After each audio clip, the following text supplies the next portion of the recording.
Hello. How are y'all doing today? Well, my name is Christopher, and I want to share with you something that I think is important.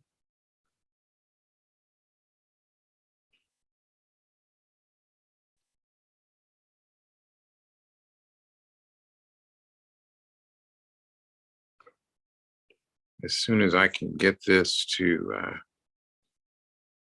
straighten out, we can get started.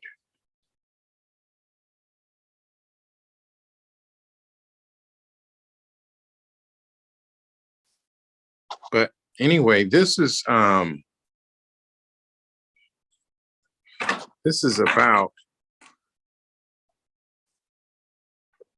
well, let me try to get this situated first. I'm horrible with technology, y'all. I kid you not.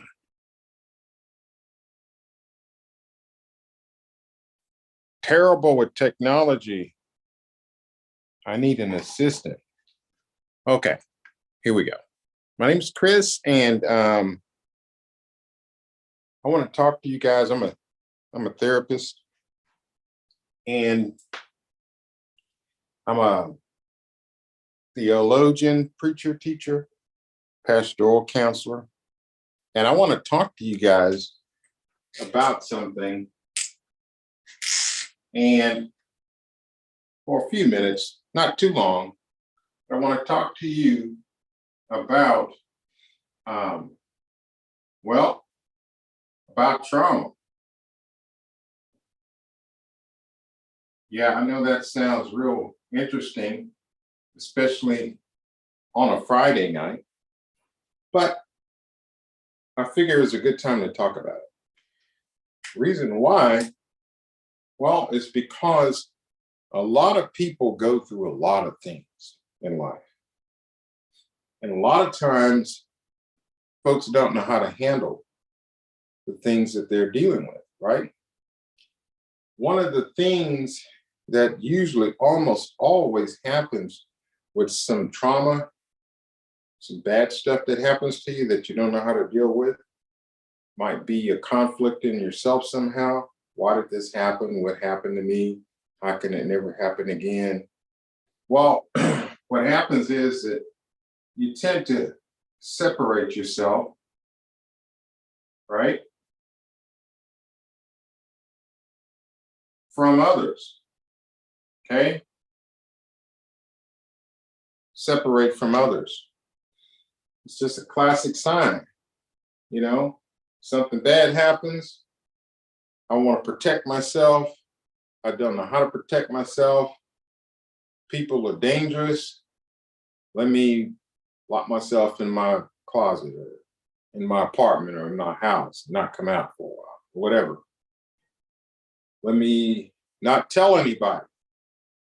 So people don't usually talk about this kind of stuff, right?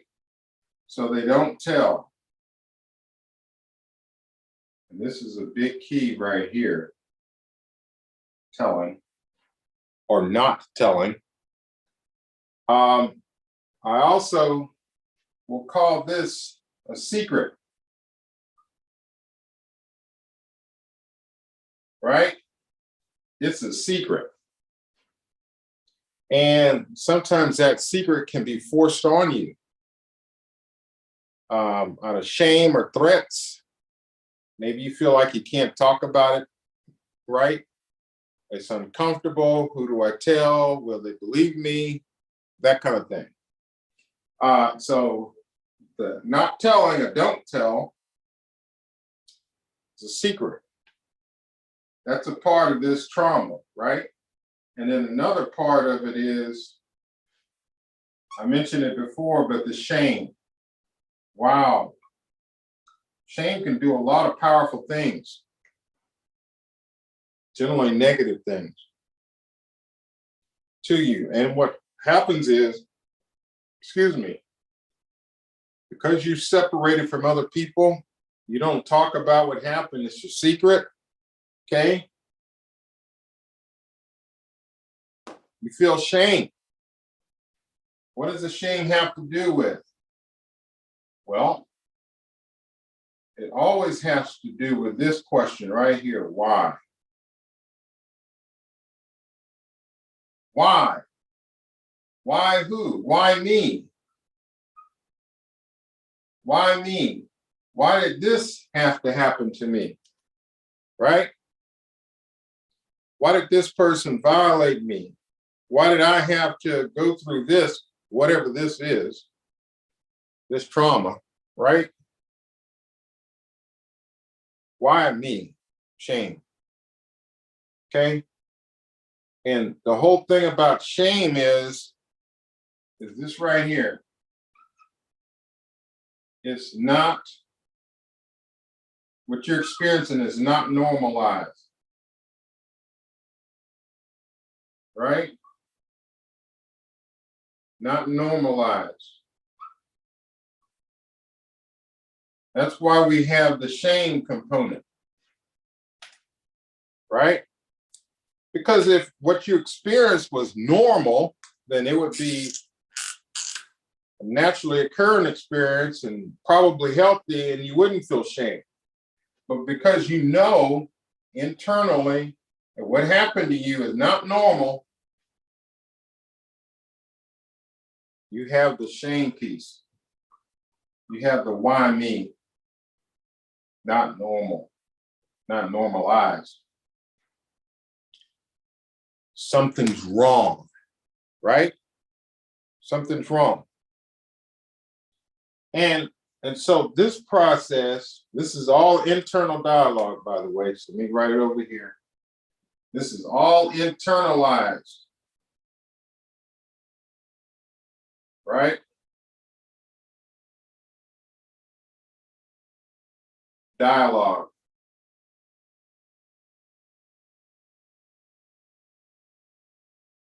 This is internalized dialogue with the self, with yourself. Okay? And that internalized dialogue goes like this.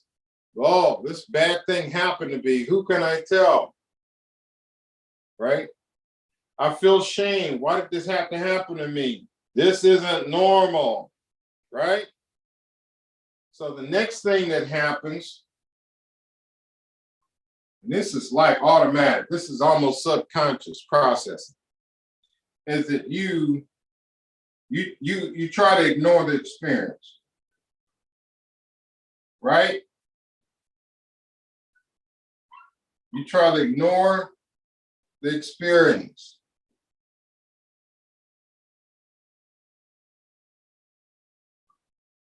Right? I don't want to talk about it.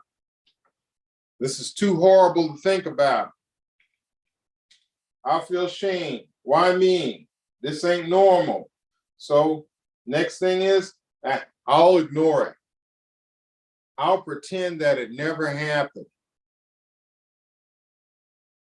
I don't want to talk about it. I just want my life to get going again. Right?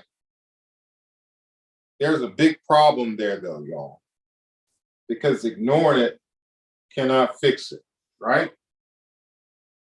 When you ignore a big problem, you cannot fix it. Right? It just can't get fixed. It just can't. Why? Because you're ignoring it. And so, once you ignore it, you can only ignore it for so long. Sometimes it's years, right? But the thing is, and this is where I'm going to kind of stop. The thing is, you can ignore a problem, a trauma, for only so long. Maybe years, okay? Maybe years. But eventually, it's going to come up. It has to. Okay? So maybe you ignore it for years.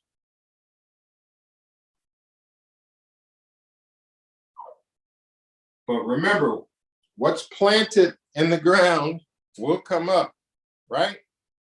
So these seeds of trauma, these seeds,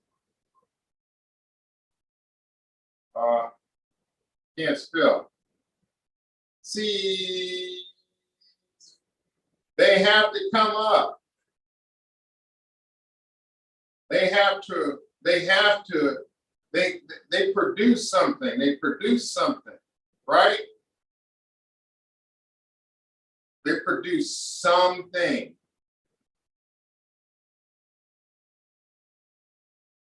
And it's usually what you don't want.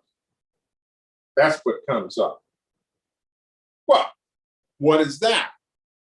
I'll tell you.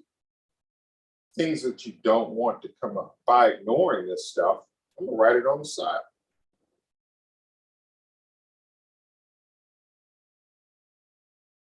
It could be anxiety, right? It could be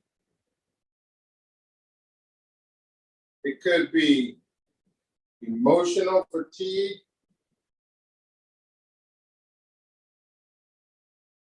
It could be anger. I'm angry. I want to be mad at the world. I want to beat people up. I want to hurt people. Okay? I want to kill people. Maybe I want to hurt myself. Another part of anger, right? It could produce major stress and other maladaptive behaviors.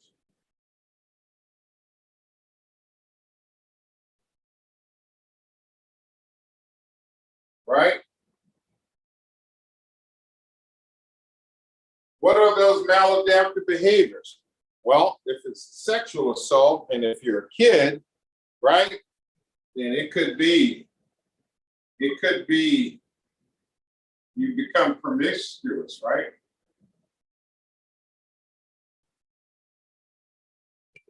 Right? It could be that you just become just a follower, right? Your wills, your self-esteem is really low, right? So I'll just write that. Low self-esteem. And that could create lots of lifelong problems too, right? It could be that you have problems with money. It could be that you have problems with relationships, right?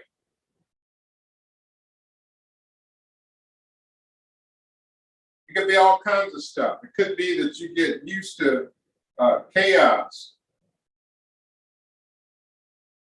right? And that's because chaos is how you end up being traumatized. Things went really sideways. It went wrong. Couldn't figure out why. Didn't want to talk about it. So the brain always wants to solve the problem. Okay? The problem is why. Problem is why. So if you can't talk about what happened, and it's a big old secret, then the body's going to do something. The body is going to do something about it. Since you can't talk about it, the body's going to take over. Okay? Emotionally, you got a lot going on. You're not connected. Your body's going to assume control. So it's going to go off of feelings. It's going to go off of, other things. And you're going to look for ways to fill this gap. And they're all maladaptive. They're all messed up. They're all chaos making. Okay? And because you're reacting, not dealing with what really happened to you. And so, because of this chaos here, it creates all kinds of problems in your life, right? Big problems. And the eventually this will catch up to you where you're gonna have to deal with it. Right? You're gonna have to deal with it. It's gonna catch up to you.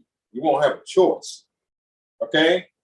And so the idea, I'm gonna just tell you what to do in one quick step, how to fix all this. You're gonna have to find a good trauma therapist. So a good, not any, but a good trauma therapist, right?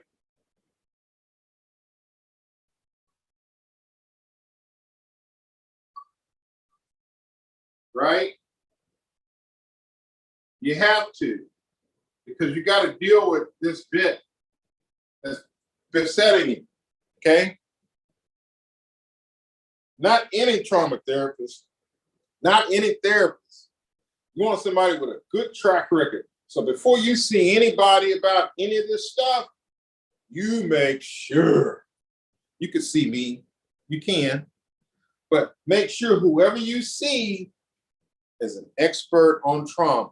Don't let them lie to you. Don't let any therapist just tell you, oh, I can treat that. Okay, you want a track record, all right?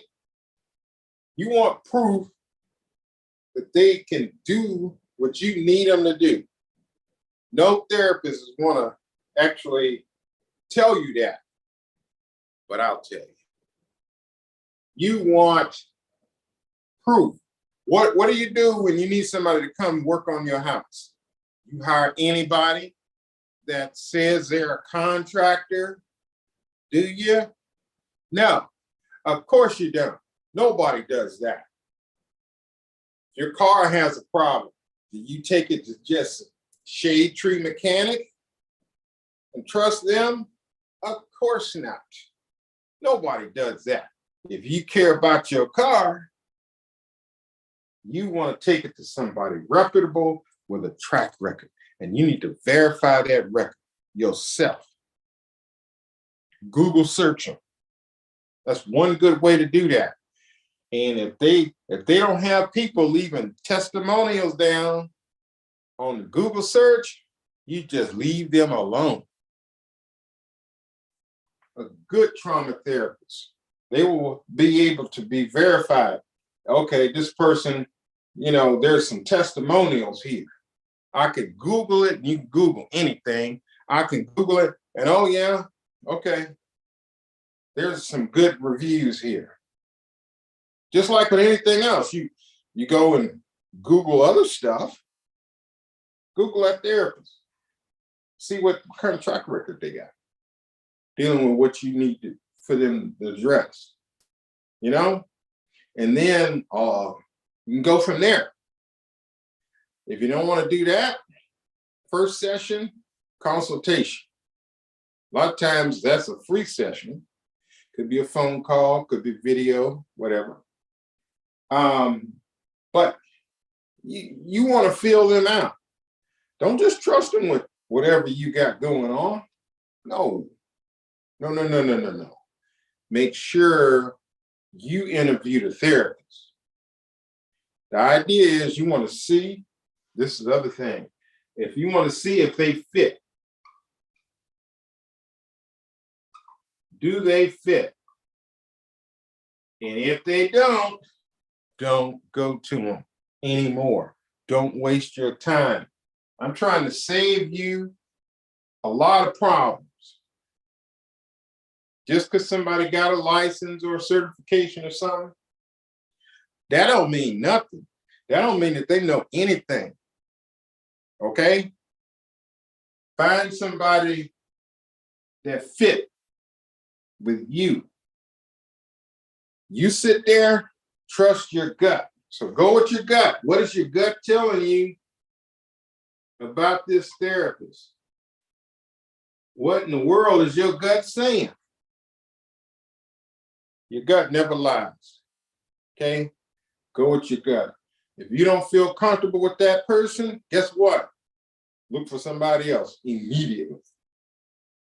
Immediately. And you don't owe that therapist diddly die. You don't owe them no excuse. Just move along. That's why I give free consultations.